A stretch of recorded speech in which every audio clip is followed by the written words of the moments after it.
I'm in Matera, and I'm going to give a report, an update, building on Stefan Hagel's wonderful article published in 2010, Understanding the Aulos, Berlin Egyptian Museum 12461 and 12462. Those are the inventory numbers. And the original of what we call the Berlin aulos arrived in the Berlin Egyptian Museum in 1894.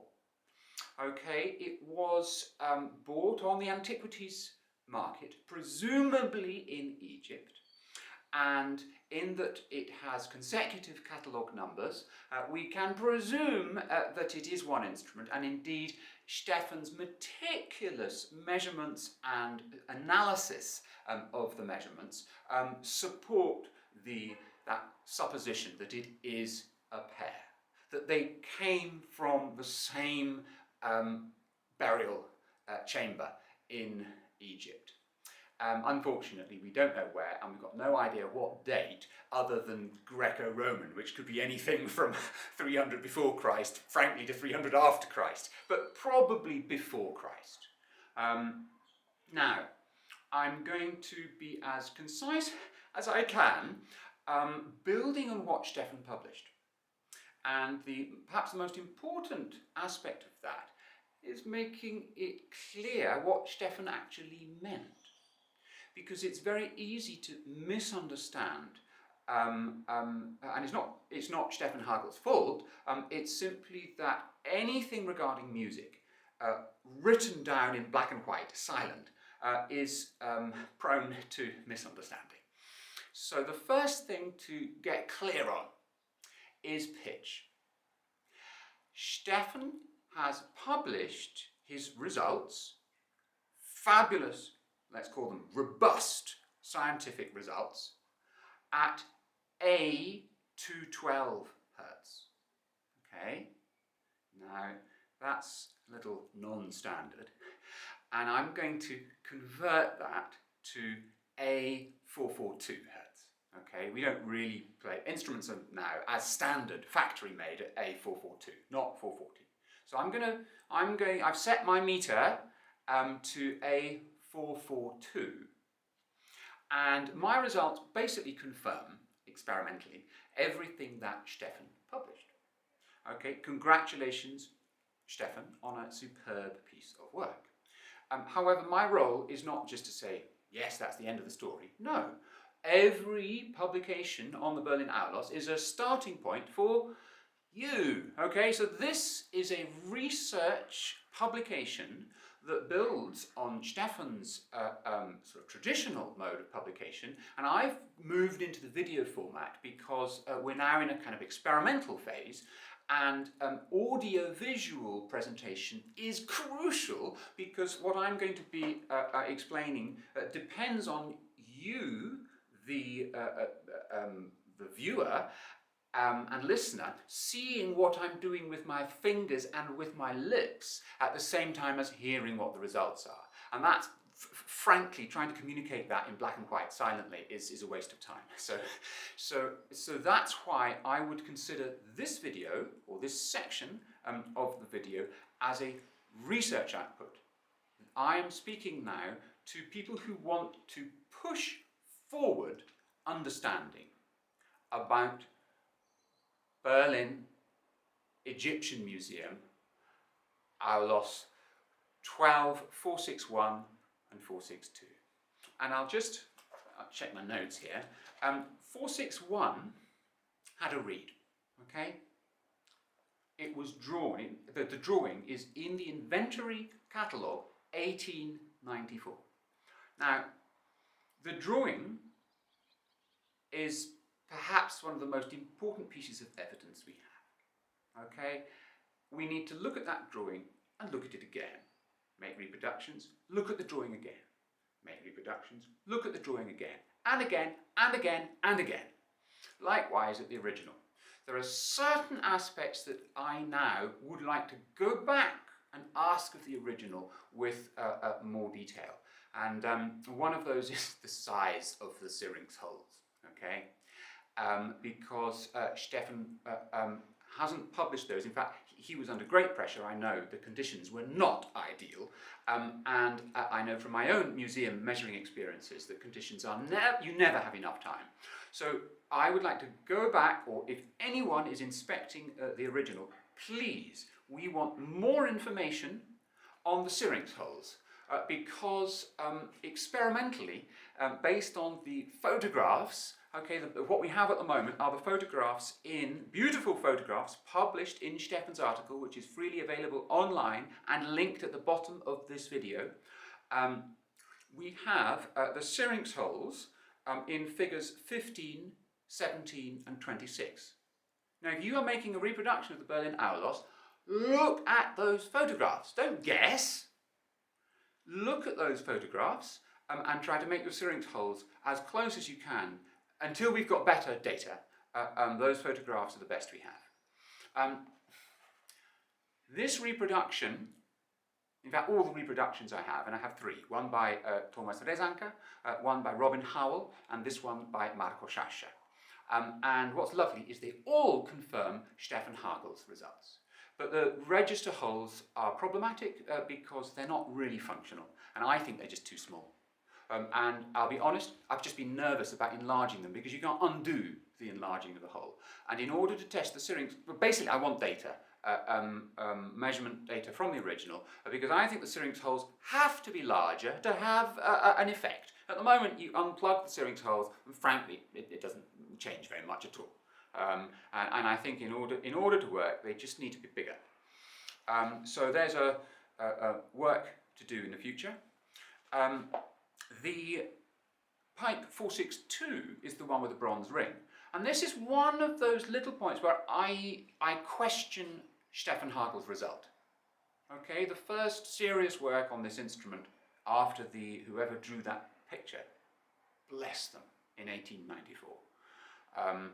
Was Kurt Sachs in 1921. He published an important study where he interpreted the bronze ring. Okay, now this reproduction by Marco Sciascia, on my recommendation, eliminates the bronze ring because I doubt that it was a functional mechanism for altering, for opening and closing while you play. I think that until that has been experimentally tested and verified, I think we can throw out that suggestion because there are other ways of explaining what Stefan Hagel observes. Okay, I don't agree with his conclusions. What he observes is that it's beautifully, it's not cracked, it's not a break. But what I suspect is that the original maker, his bit of wood wasn't long enough, or he had an accident, and the original maker made use of material in short supply, and that bronze ring is fixed, fast glued. That is my hypothesis, because we haven't managed to reproduce a functional ring that actually you can turn while you play. And until that has been experimentally verified, I wouldn't admit that as a viable solution. Let's say that it jams, getting that ring to function. And also I'm not aware of any evidence of a knob or something that would allow you to turn it. Okay, so I am deeply skeptical of Stefan Hagel's result, or his interpretation there.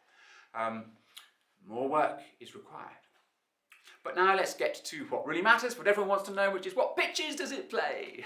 Okay, so I have here my cheat sheet, okay, so this is sort of taken from Hagel 2010, and you'll see in black, you'll see the way he represented it at A212, okay? That's important. Now I have reinterpreted this at A442 Hertz. So you can see, here is my representation of the low pipe. And by the way, I think it's really important to differentiate between finger holes, which I've marked with a brown circle, and bass holes. Okay. Now this bottom one is the Bombyx hole. So we have two bass holes on the, where are we? So there we go. I've used leather sliders here. Okay, so this allows us. This is a little innovation. I'm quite pleased with this. It works well. Okay, it's better than putty. Okay, with blue tack or plasticine or beeswax. The problem is they fall off and you lose them, and just when you need it in the concert, you're scrabbling around in the dark on the floor to find your bit of beeswax. Not good. So this is I like this because it's safe. It stays on the pipe, and also it recalls the evidence from other finds, particularly from Pompeii, where you have rotating rings. Okay. So for the base holes, returning to my cheat sheet, we have 2 base holes on the low pipe and 3 base holes on the high pipe. Obviously, they each have a Bombyx hole, all right? And the beautiful thing about this instrument is that the Bombyx holes are a semitone apart, okay? You have, let's call it an A-flat 3 Bombyx note on the high pipe and an A3 Bombyx note on the low pipe, a semitone higher. Now that is very significant. Okay, it allows you beautifully to hop up to an E flat when you're.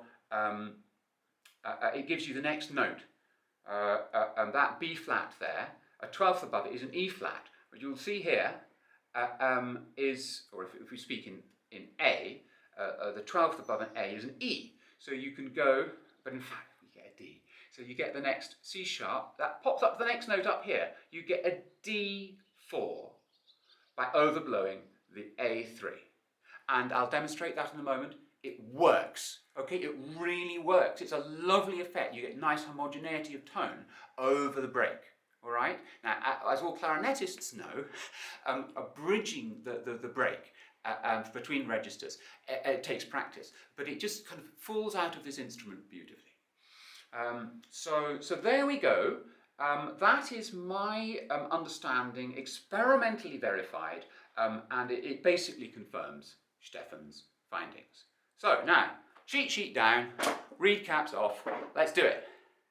So these reeds were made by Marco Sciascia just 3 months ago, okay? So we're not yet fully respecting Theophrastus, but it is, I'm just so delighted finally to be playing a real Theophrastic yoke, all right?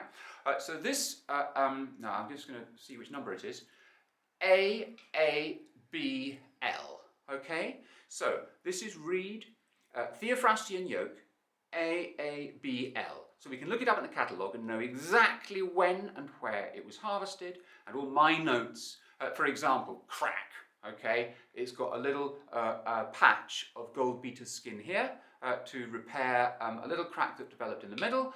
And yesterday, I did lots of superglue repair work yesterday, not on this one, this is the low pipe reed, and I know it's the low pipe reed because of that arrow there. Okay, so that is the direction of sap growth. So this reed has the arrow the other way because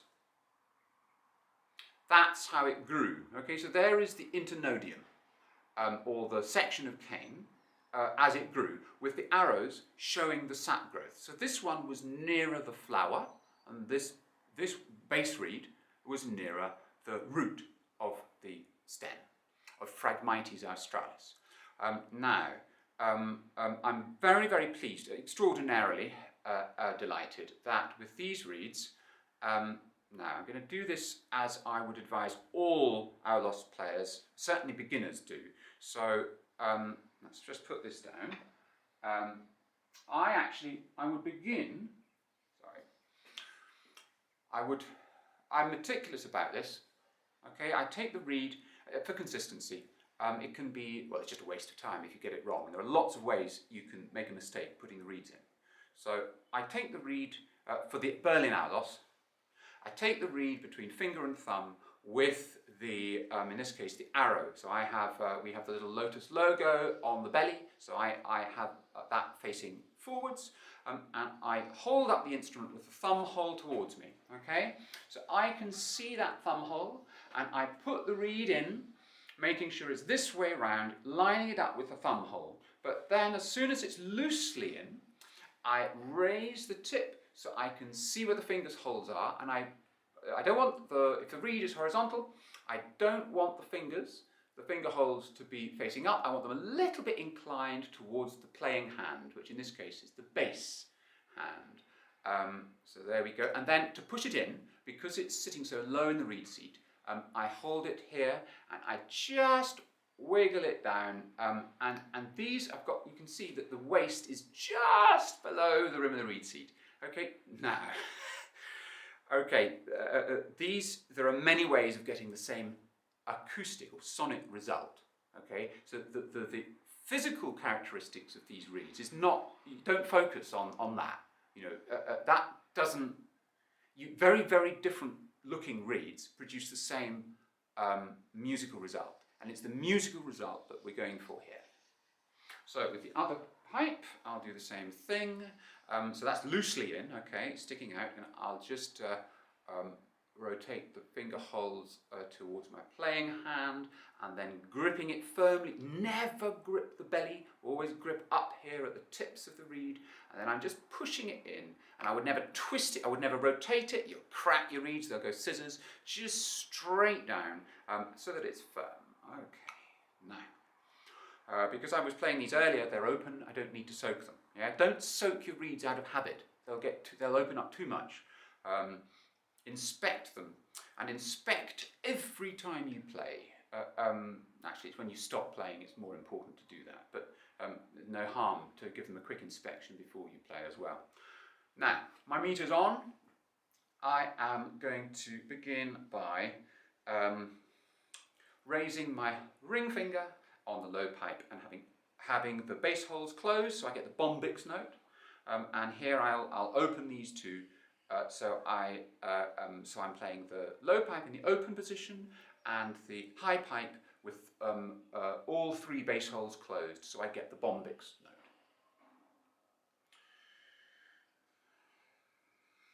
I set myself up thinking about the body, the support, nice fat support, tall neck, and let's see.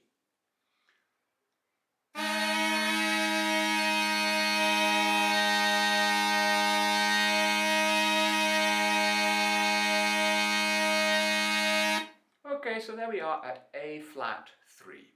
It's sounding A flat 3, plus or minus 10. All right. Now that's at A442.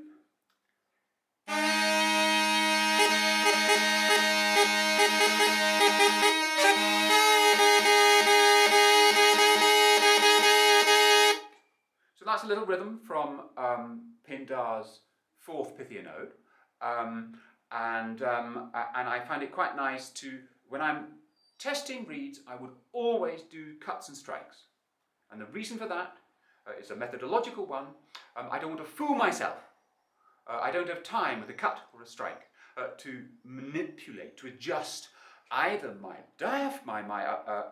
let's call it the support, your blowing pressure. Okay, I could alter the pitch by blowing harder or softer. Okay, huge pitch variety by altering my abdominal support. I could alter the pitch by using my arm in or out.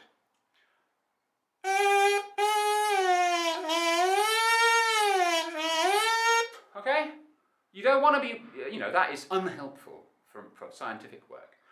So I'm eliminating the variability in pressure, blowing pressure. I'm eliminating the variability in, let's call it, placement of the reed, arm in and out, and I'm eliminating variability in how much I'm compressing the reed with my lips. Okay?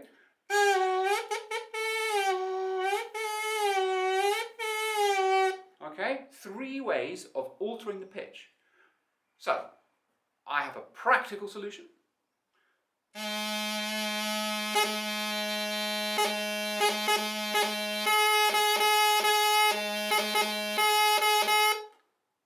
Cuts and strikes.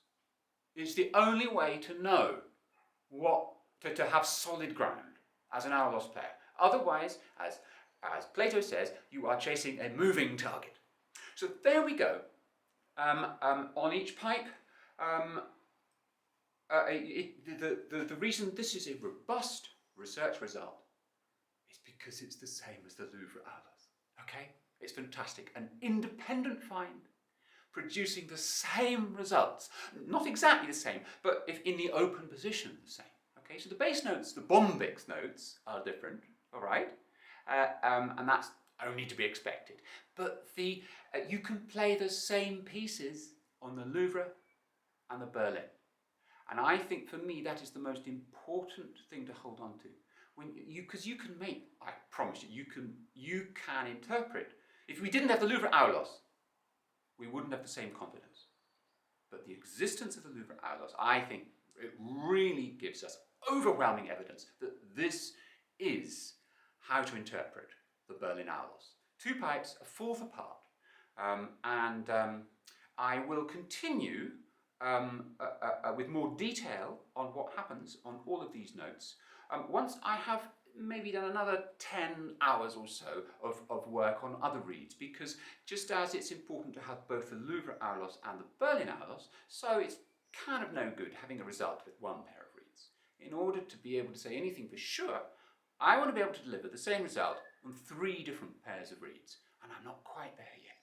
So I'll report back. Thank you for watching.